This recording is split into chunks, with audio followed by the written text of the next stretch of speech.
C'est presque de l'info, c'est la revue de presque de Nicolas Canteloup. Et c'est notre collègue et ami Michel Grossior qui est avec nous. Oui, ma chère collègue adorée Julie. Bonjour à tous, Natacha, Thomas, Laurent, Cabrol et même Jean-Marc. Bonjour. L'équipe de la matinale et Michel moi-même. L'équipe de la matinale voudrait avoir une pensée pour nos confrères de France Inter et de France Info. On le sait, l'actu est brûlante et les planchers de France Inter étaient en feu vendredi. Bah oui, il y a eu un spectaculaire incendie dans l'immeuble de Radio France. Oui, Julie, et coïncidence, un drone Europe 1 a été aperçu juste au-dessus de l'immeuble avant qu'il ne prenne feu. Et pourtant, on vous l'assure, ce n'est pas nous. Non. On aurait quand même pu penser à enlever l'autocollant Europe 1 sur le drone. Bref, je rappelle le coût des travaux récents dans l'immeuble de Radio France, 305 millions d'euros. On se croirait chez Thierry Lepan de la CGT. Pour le prix d'ailleurs, pensez acheter un petit extincteur la prochaine fois. Ça peut toujours servir. C'est parti pour les titres, ma chère Julie, mon cher Thomas. On vous écoute. Burkina Faso, c'est pas la rue qui gouverne, disait Jean-Pierre Raffarin en France, mais au Burkina Faso, si. Le président à vie a été donc, disons-le, dégagé par la rue. Son successeur, on ne le connaît pas bien. On a déjà du mal à connaître, à avoir un avis sur les nôtres, alors ceux des autres, on ne sait pas. On l'a néanmoins vu à la télé, vous l'avez vu aussi, il a un joli béret rouge et un joli treillis. Bref, ça ne se mêle pas la démocratie. Bon courage à nos amis burkinabés. L'habit ne fait pas le moine, mais en Afrique, malheureusement, le treillis fait souvent le président. Bah oui. Déclaration, c'est pas bien vu ça. Déclaration depuis l'au-delà. Samedi, c'était la fête des morts. Et qui en a profité pour faire une petite déclaration ? Boubou! Oui, Abdelaziz Bouteflika est intervenu le jour de la Toussaint, c'est donc officiel, il est bien mort. Faux départ, selon un sondage, 75% des Français trouvent le retour de Nicolas Sarkozy, je cite, raté. Les 25% restants ne savaient pas qu'il était revenu. Et puis disparition du journaliste et écrivain Pierre Dex. Pierre Dex, les hommages se multiplient. François Hollande salue un homme libre. François Pinault déclare « Je perds un ami cher, un compagnon de vie irremplaçable et un frère en humanité ». Et la ministre de la Culture, Fleur Pellerin, déclare « Je n'ai jamais lu de livre de Pierre Dex, mais j'adorais ses sketchs avec Francis Blanche. » On vous embrasse, Fleur. À vous, Julie. Oh bah dis donc. Merci, Michel Grossior. François Hollande est donc en visite d'État au Canada. Il est en duplex d'Ottawa ce matin. Vous nous entendez ? Au Canada, Monsieur le Président. au fond des bois. Oh là là là. Et Macron, ils sont sympas, tes bottes là. Les Berluti, oh dis donc, je savais pas qu'ils faisaient des moon boots aussi, Berluti. Monsieur Hollande, on vous entend. Hein. Et, attends, ton manteau Ah là fourrure là. là, c'est quoi cette fourrure? C'est autorisé? Du vison? Bah disons. Arrête vite de mettre au Conseil des ministres, tu mets pas. Un rapport qu'on a assez d'emmerdes comme ça. Monsieur le Président, vous êtes à l'antenne, vous êtes sur Europe 1. Bonjour, Monsieur Ça Hollande. grésille. Oui, Monsieur- bonjour, quelqu'un parle? Oui, vous êtes sur Europe 1. Ah, bonjour, cher Jules Leclerc. Alors, les manifestations sont nombreuses en France. Ségolène Royal était hier sur notre antenne. Oui. Elle a repris le dossier complexe du barrage de Sirvins. Oui, elle a été, je dois le dire, formidable. Bon, elle n'a pas dit grand-chose. Hein. Oui, justement. C'est la seule ministre de l'écologie qui arrive à noyer le poisson. C'est fort, hein, noyer le poisson dans des vidéos d'écologie. En tout cas, je terminerai en vous disant que je suis heureux au Canada. Bon. J'espère d'ailleurs, rapport à ma visite, qu'il ne va pas pleuvoir, que je resterai sec. J'espère que je vais rester sec au Canada dry.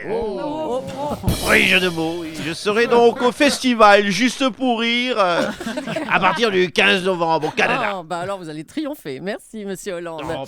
Arnaud Montebourg reprend ses études alors qu'il souhaite créer une société médicale. Arnaud Montebourg a décidé de commencer une école de commerce. Tout à fait. Pourquoi ce choix, Monsieur Montebourg ?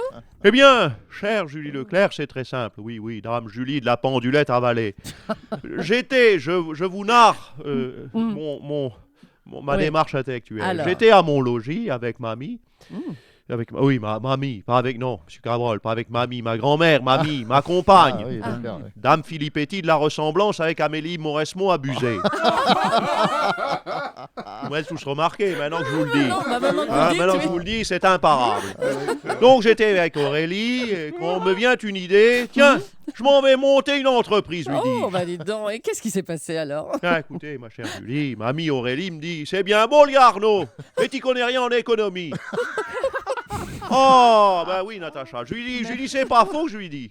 Et j'ai pris de ce pas le chemin de l'école pour raviver mes connaissances ou bien apprendre, tout simplement. D'accord. Mais Arnaud Montebourg, moi, je vais vous citer là. Chef d'entreprise, c'est un vrai métier, avez-vous dit. Pourquoi? Oui. Ministre, c'était pas un vrai métier alors? Bah non, bah bon, écoutez, on est entre nous, ministre, Natacha le sait, Mme Polony. Oui. Ministre, tu claques 2 bises, tu serres 3 pognes, t'amènes un sac de couchettes, non pas de couchettes, de chouquettes. Ça veut rien dire. Ah oui, mais il faut écrire plus gros sur les textes. Bon, bref, t'amènes un sac de chouquettes et tu bouffes une merguez avec les gars pour faire sympa, c'est facile de faire illusion. Non, moi, l'économie, c'est pas mon fort. Comment c'est ça, autre chose.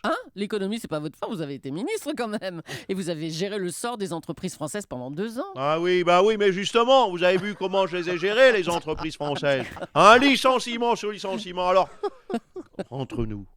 Quand les entreprises, c'est celle des autres, je m'en fous. Mais la mienne, ah non, pas de faillite. Faut que je fasse quelque chose. Ah ben, on vous souhaite bonne chance alors. Merci. Merci, monsieur Bouffez les Montebourg. chouquettes, tiens. Et puis, il est venu nous donner son point météo. Laurent Cabrol. Oui, pas folichon, pas folichon, c'est n'importe quoi la météo en ce moment. Il a fait 30 degrés, vous l'avez vu, un magnifique samedi 1er novembre, puis ça va chuter autour des moins de degrés dès demain. Bref, on fait des grands écarts de 34 degrés en 2 jours. Alors si vous avez des personnes âgées un petit peu fragiles autour de vous, pensez à passer leur faire un bisou parce que ça va leur faire un choc. Un bisou rapidement. Alors un mot du ciel, pas beaucoup de nuages, mais ce sera couvert au-dessus de Fessenheim à cause des drones. Donc.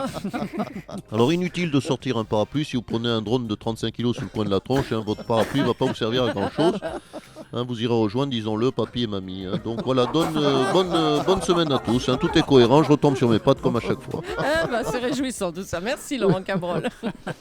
Et puis un mot sur ces incidents en Tunisie ce week-end. À l'arrivée de Bernard-Henri Lévy, il devait rencontrer des personnalités libyennes, mais des banderoles BHL dégage l'ont contraint de sortir de l'aéroport par une porte dérobée.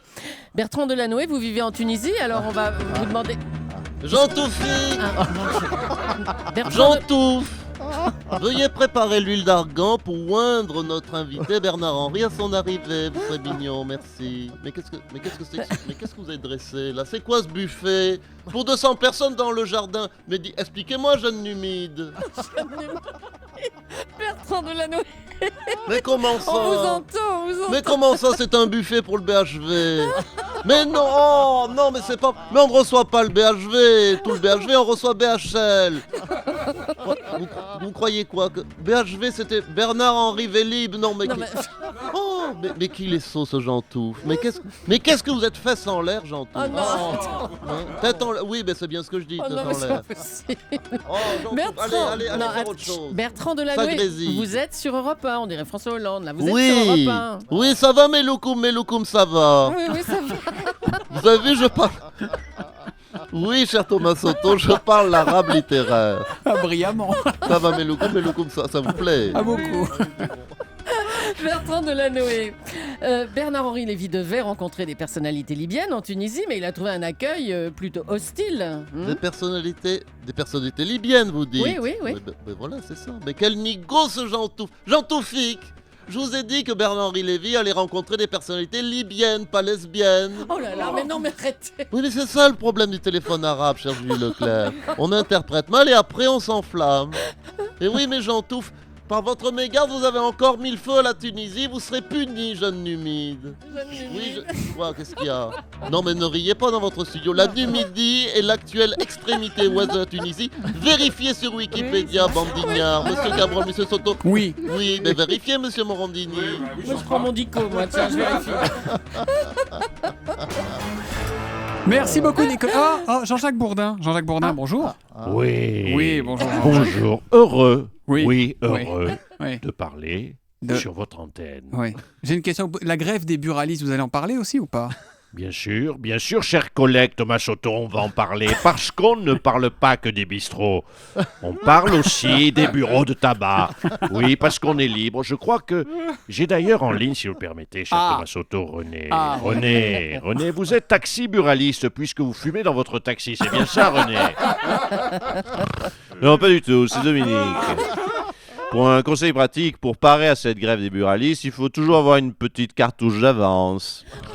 Toujours une petite cartouche d'avance. Merci Dominique, c'est aussi ça RMC, le conseil pratique et raffiné.